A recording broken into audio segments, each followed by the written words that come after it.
What's good? Welcome to a new episode of Talk to Me. You got your host Faisal. We got a special guest right here, Landlord. landlord over here, man.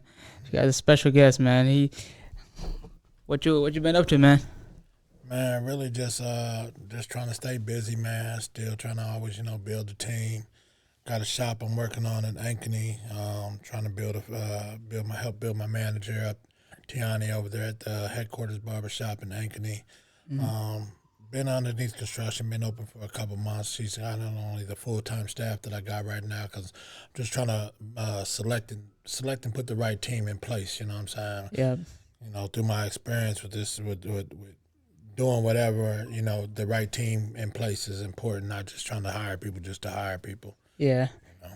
I see you build like a family, man. You be going on trips with your people. I see you guys went to, I think, Vegas. Right. I think it's just we talk about work balance, stuff like that. You know what I'm saying? I don't think there's really no really balance to it. I'm a work harder than I'm a play, Yeah, but especially at the beginning. But I think it's important, as a leader, as a manager, you know what I'm saying, to make sure that your team is winning too. Your family, yeah, is able to have the same fruits that you're able to have. So the trips are important. They're like resets. yeah, For us. Because we in that shop all the time. So sometimes we need to get on a plane, reset. Get yeah. fresh. You know what I'm saying? Just get a different vibe, hit a different city, get some different energy. Hmm. It just keeps us sharp, keeps us motivated. Yeah. How long have you been doing this the barber thing? So I first picked up some clippers, 1997. Went to school, did about 1,000 hours. Then Hmm. decided it wasn't for me at the time. I was just too young, wasn't committed enough to it. Picked them up probably about 12 years ago again. Basically been doing it every day since then. Opened the doors at Universal probably about 11 years ago after I had finished school again, because they made me do the school, the 2,100 hours all over again. So I went back, did it, got it done, and we've been running ever since then. Yeah. When you first open your shop? So it was, like I said, it was like 2013, maybe the end of 2012 was when I got the keys to the shop. Hmm. I was in that location for a couple years. Had the opportunity to purchase the building I'm in now after only a couple years in barbering. And that's one of the things I'm grateful for barbering, Hmm. because um, it's afforded me the opportunity to basically build bridges and cross bridges that I probably wouldn't do if I wasn't a barber. So it's brought uh, uh, doctors, lawyers, investors, everybody sitting in my chair, Hmm. and I was able to have one of my who began as a client turned into a friend, Hmm. basically be one of my silent investors to the building I'm in now, which was a third of $1 million deal. So that I wouldn't have been able to get into without that relationship at that point in time. So everything's worked out. Yeah. Who is like the most, like the person that you cut, who was the most like you felt like, like, oh, I'm a fan of this guy, like, or something. I mean, I think I had a lot of admiration for a lot of people that have sat in my chair. I can't really say there's one Hmm. individual that sat in my chair, because I've cut everybody from NBA stars to NFL to singers, to just everyday good dads and good fathers and community leaders. Hmm. It's not just like one title that says, "Oh, I'm a Oh fan yeah. of him." It just because I'm a fan of the everyday hardworking man, the everyday entrepreneur, the hustling, bustling out there. Facts, You man. know, Hey, you don't see a lot of people hard working these days, man. A lot of people just try to get that easy money and get out, man, huh? right? Hard work is it's a lost thing. Nobody Yeah. wants to work hard. Everybody's looking for the home run. Yeah. And the Yankees, last I checked, didn't win the World Series, and that's my Yeah. team. We're always looking for the home run, though. You know what I'm Uh-huh. saying? Sometimes it's about base hitting and pitching. You know what I'm saying? Yeah. Yeah. I see you open up the whips, man. The whips, they look nice, man. Shout out to BMW in Des Moines, man. That's another blessing that it has came to me, my relationship with BMW of Des Moines. We get 500 people through our doors every day, so I try to have working relationships with other businesses to basically promote, market their businesses. And when it comes to BMW, it's like my pitch to BMW is like, we need to get some new blood in here. You know what I'm saying? Mm-hmm. Like the average Joe needs to know that he can drive a BMW too. Yeah. Not just not saying it's an older client, but we wanted to market it in a different way than traditional marketing that they have been doing. Yeah. Yep. And I pulled up to that Papa John's. This guy had the doors up, man. Just going to get some pizza, man. That's crazy, man. Right. That's what I'm saying. Like average Joe, I'm at Papa John's with my doors up. Yeah. Yeah. It's always nice seeing you, man. Every time I Right. see you, like I see you around, I see you, it's always love, man. It's always good energy. It's Yeah. always good energy. Yeah. How you been with your family, your wife, your kids, everything? How's it been? Well, my wife is another blessing that has basically come through to me through barbering. My wife Yeah. used to be my personal banker. We built a relationship off of that. She eventually quit banking, went to beauty school, and now I had a suite when we had bought the building, which used to be a computer store, but we ended up turning it into Salon Z. So she's thriving in business. Every day she's making women feel their best and be beautiful, Yeah. and she loves it. My kids are all thriving. I got Craig. He's thriving, working on his music. I got Jay. He's at Iowa State. He's a electrical engineer. He's a junior. And then I got my 7-year-old Kingston, and he just started playing like basketball and stuff like that. We getting him into sports, jiu-jitsu. So he's staying busy, keeping me busy. He don't allow me to work on Saturdays no more. So Yeah. Saturdays is his day. Yeah. I remember seeing him at the shop when I was, 'cause he used to come around. Yeah. I Yeah. just see him. He was a little man. Now he getting taller than me, man. Yeah, he's getting tall quick. Yeah, man. For Yeah. sure. Like upcoming barbers right now, what's the best advice for them right now? I mean, barbering right now it's crazy because like I was been around since the first barber boom around here. When it was only Tony Max. And then when Rob and Ant was able to take on platinum. I've been around a lot of pioneers in this industry. So when I came back to barbering about 12 years ago, I said, I noticed that there was a void and there was an area that I could create some value in barbering. I interviewed like 500 people, like, what do you like about the barbershop? Tell me what you dislike about the barbershop. What would be your ideal barbershop? Who do you get your hair cut? Why do you get your hair cut there? And what I found out was like there was room for professionalism in barbering. There was room for somebody that was universal that could cut everybody's hair. There was room for service in barbering, because we got good hair cutters and Yeah. then we got barbers, there's a difference, we got people that provide that just cut hair and then we got people that provide service. My advice to any upcoming barbers is figure out what type of barber you want to be first and foremost. Yeah. Do you want to be an appointment barber? Do you want to be a walk-in barber? Have a business plan. Don't just sign up to be a barber Yeah. and you don't have no business plan, because any business, barbering is a business, and you say you're a boss and you want to be a contractor, and you your own business, and that you want to go to a shop and just lease space, but you want to be your own boss. So your barbering is your business. So no business opens their doors without a plan. Yeah. You know what I'm saying? Without a vision. Yeah. So as a barber, you have to have your vision of how your business is going to run. What type of barber are you going to be? So for me personally, I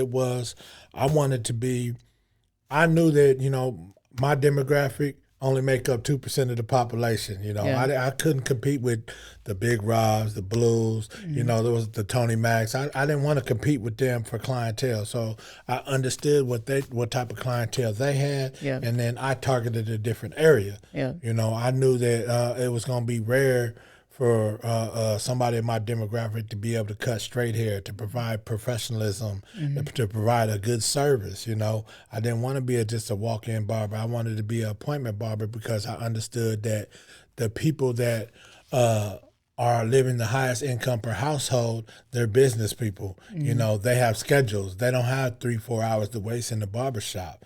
You know, they want to be able to make an appointment. Yeah. You know, so that was my targeted market. Those were the type of individuals I was trying to build with, and also not only build with, to have my sponge out so I could learn from them. You know what I'm saying? That way I could have what they have. You know, I didn't want to be a barber, not reporting taxes, making $100,000 a year, but reporting $20,000 a year, and then living in the poor poverty area, Yeah. living in the hood. You know, Yeah. I wanted to be able to have ownership. Yeah. You know, so the advice I would give is, first, like, again, understand what type of barber you want to be. Yeah. Come up with a business plan. Understand who your targeted market is.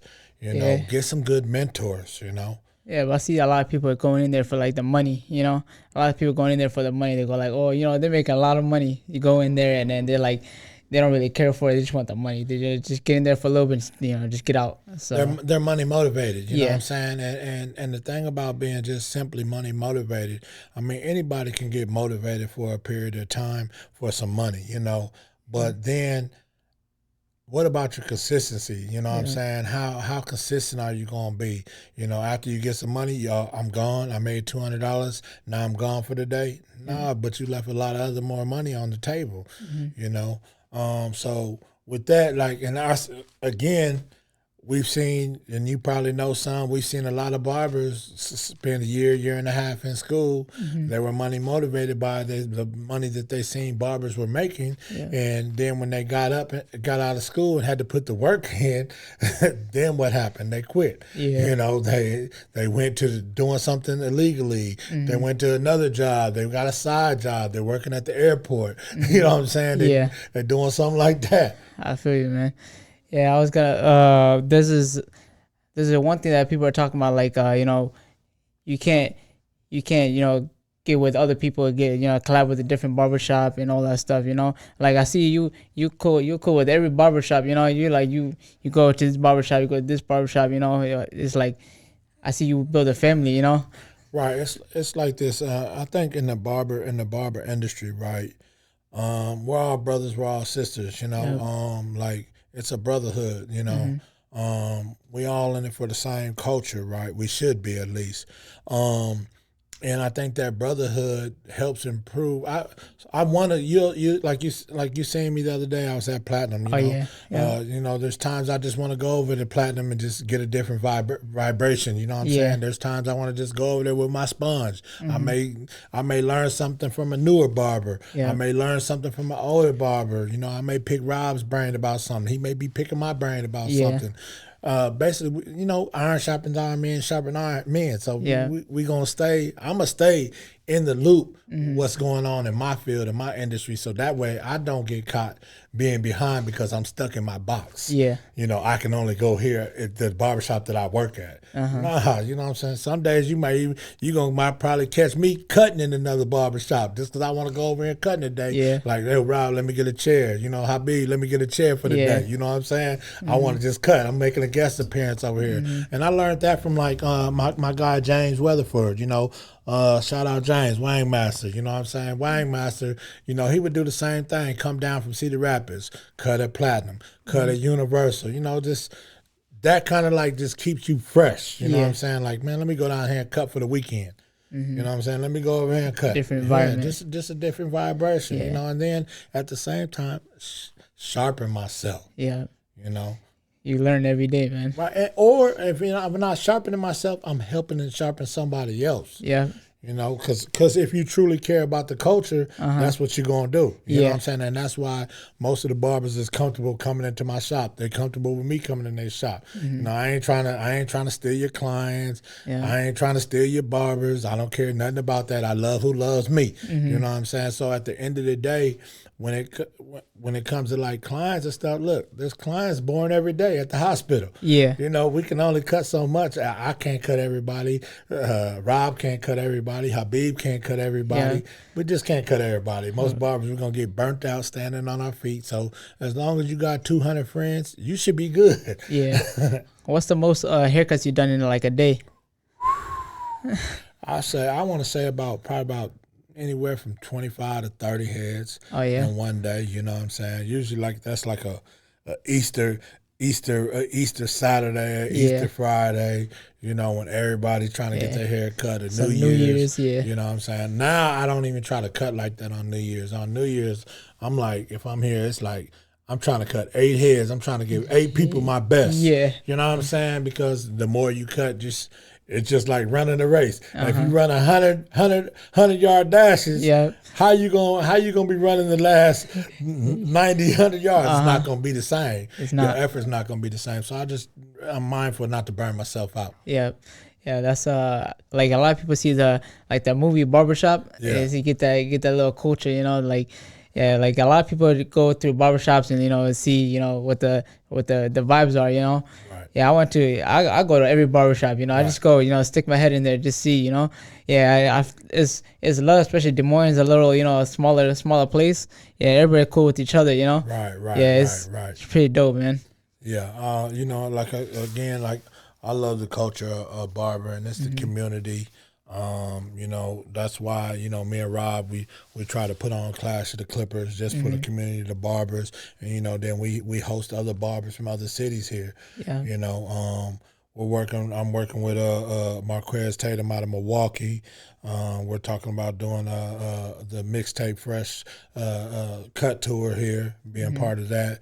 So Rob has already been part of it in the past. So Marquez reached out to me last week and wants me to put on the show here. So, we're just trying to stay in the loop. Yeah, but you say you got a new shop opening in Ankeny? Yeah, got a new shop and opening in Ankeny, headquarters barbershop. Y'all just stay tuned. I'm gonna be putting some flyers out about it, more information out about it. Looking for some barbers. Basically right now what I'm looking for is barbers, stylists, that basically just want to learn and be part of a good family. And it doesn't matter if they, what the season is, if they're just trying to build and learn to be able to do their own, if they're trying to just be a part of it. Because regardless, one thing about me is you can work with us and be a part of the family for a year, 2 years, and the goal may be to open up your own stuff. I respect that. Yeah. You know what I'm saying? I want to help individuals be entrepreneurs. So maybe if that's just a stepping stone, we always gonna be family, which is, you'll see right now from the barbershops that's around here now, which 4 or 5 of them has sprung from Universal, So I see you active on social media, man. You're active, man. Yeah, like when you see it, you see him, going over here, messing with someone here. You going over here, promoting your stuff, going all this stuff. Yeah, what do you think about the social media, thing? For social media, I think social media, we trying to build our own brand, you know what I'm saying? Build our own awareness. And, I think like my social media, I try not to even just be local because I don't know where I'm going to be at. I'm trying to build relationships all over the place. And then when it comes to my career, it's kind of like, it's free advertising. So why wouldn't I be on social media? Why wouldn't I be planting seeds? Why wouldn't I be promoting my barbers? Why wouldn't I be promoting the barbershop? Why wouldn't I be letting people know who I am? I'm more than just a haircut, a barber. You know what I'm saying? I'm trying to build quality relationships, and I want people to be able to go to my page and know and get a feel for who I am. You know what I'm saying? You can't tell who I am by me just posting a haircut picture. Yeah. It's nice having you on the podcast, man. Who do you want to see next on here, man? Man, we want to see. I want to see. There's a lot of people I want to see. We want to see Big Rob. Yeah, You know, we already. I seen the interview with Habib. yeah, You know, I want to see other people, not just strictly barbers. Just I want to hmm, see other entrepreneurs yeah, on here. You know, from the top to the bottom. You know what I'm saying? People that with good life experience that can help share and add value to our lives. yeah. Yeah, we should think about getting some like barber, we got some barbers on here. We think about getting some like artists. Think about getting some entrepreneur, real estate, different different just everywhere else. Even like salons. We can Right. get people from salons. Go like just everywhere, man. Right. Yeah, I think that's important because like everybody don't want to just be a hmm, barber. Everybody just don't want to be a landlord. You yeah, know what I'm saying? Like we have other fields, and I think it's important for a lot of people, y'all especially that may have a younger audience, for the younger generation to know that there's alternatives. hmm, You know, to different careers and different paths that they want to take, and there's also people that will help guide them and lead them in those paths. And those are the type of people that I think that you should be having, or myself, who I would be having on my podcast. hmm. Yeah, that's dope, man. It's nice having you on this podcast, man. We're gonna end it. We're gonna end it real quick. I appreciate it, man. And I appreciate it, love. Yeah, Yes, sir. yeah. All right, tune in to the next podcast, man.